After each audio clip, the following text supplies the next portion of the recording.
লিটন ভাই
আবার মারো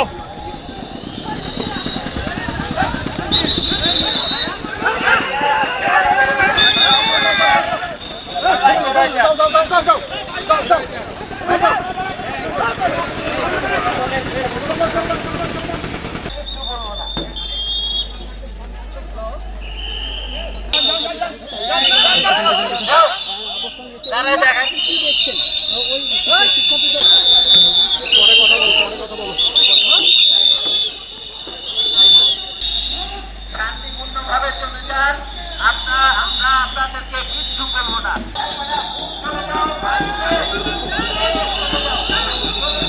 আপনারা সবাই চলে যান, আপনারা সবাই চলে যান, আপনারা সবাই চলে যান।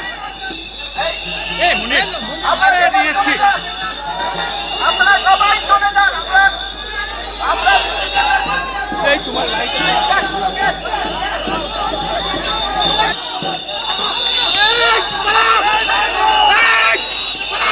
আপনারা সবাই চলে যান, আমরা কিছু বলবো না। আপনারা সবাই চলে যান।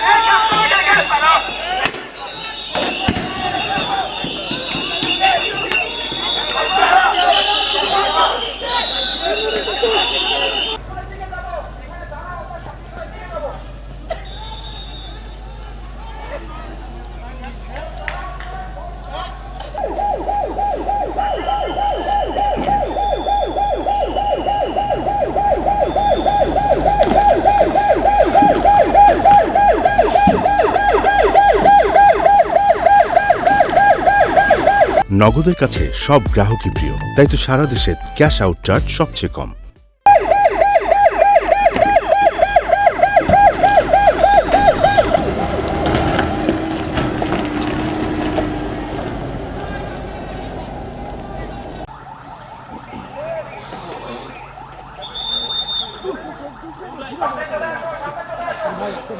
উপাচার্য মহোদয় 12 ঘন্টার মতো অবরুদ্ধ ছিলেন। আন্দোলন যারা করেছে ছাত্র আন্দোলন, সে আন্দোলনকারীদের দ্বারা 12 ঘন্টার অবরুদ্ধ থাকার পরে আমাদের সহযোগিতা চার পরিপ্রেক্ষিতে, এবং আপনারা জানেন যে বিশ্ববিদ্যালয়ে প্রবেশ করার ক্ষেত্রে আইনশৃঙ্খলা বাহিনী এবং পুলিশ বাহিনীর অনুমতি প্রয়োজন হয়।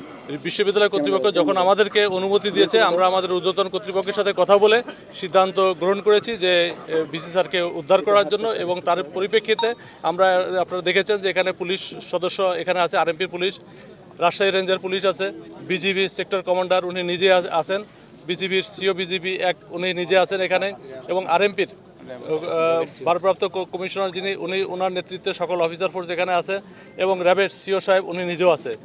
বলতে পারেন সকল আইনশৃঙ্খলা বাহিনীর সম্মিলিত একটা অভিযান এটা বলতে পারেন। আপনারা দেখেছেন যে ঘণ্টাখানেক পূর্বে আমরা আমাদের এই অভিযান শুরু করি, এবং আপনারা দেখেছেন যে সম্পূর্ণ শান্তিপূর্ণ উপায়ে কোনো রকম কোনো আহত বা কোনো গুরুতর আহত বা কোনো নিহতের কোনো ঘটনা এখানে ঘটেনি। আমরা একদম শান্তিপূর্ণ উপায়ে ভিসি স্যারকে উদ্ধার করেছি, এবং সেই সাথে অন্যান্য শিক্ষক যারা অবরুদ্ধ ছিল তাদেরকে উদ্ধার করে নিরাপদে তাদেরকে বাসভবনে আমরা পৌঁছে দিয়েছি। বর্তমানে পরিস্থিতি পুলিশ এবং আইনশৃঙ্খলা বাহিনীর নিয়ন্ত্রণে রয়েছে এবং পরিস্থিতি শান্ত রয়েছে। এবং পরিস্থিতি একটু বলবেন কিনা, সেখানে আপনারা গেছেন, সেখানে কি কেউ আছে? দেখেন, হলের বিষয়ে বিশ্ববিদ্যালয় কর্তৃপক্ষ, আমি পূর্বেই বলেছি, বিশ্ববিদ্যালয়ে পুলিশের বা আইনশৃঙ্খলা বাহিনী প্রবেশ করার ক্ষেত্রে বিশ্ববিদ্যালয় কর্তৃপক্ষের অনুমতি প্রয়োজন। তারা যখন যেভাবে আমাদের সহযোগিতা চাইবে, আইনশৃঙ্খলা বাহিনী ঠিক সেই সহযোগিতা করবে আইনশৃঙ্খলা বাহিনী। আমরা সর্বোচ্চ পেশাদারিত্ব দিয়ে কিন্তু আমরা এই কাজটি করে থাকি।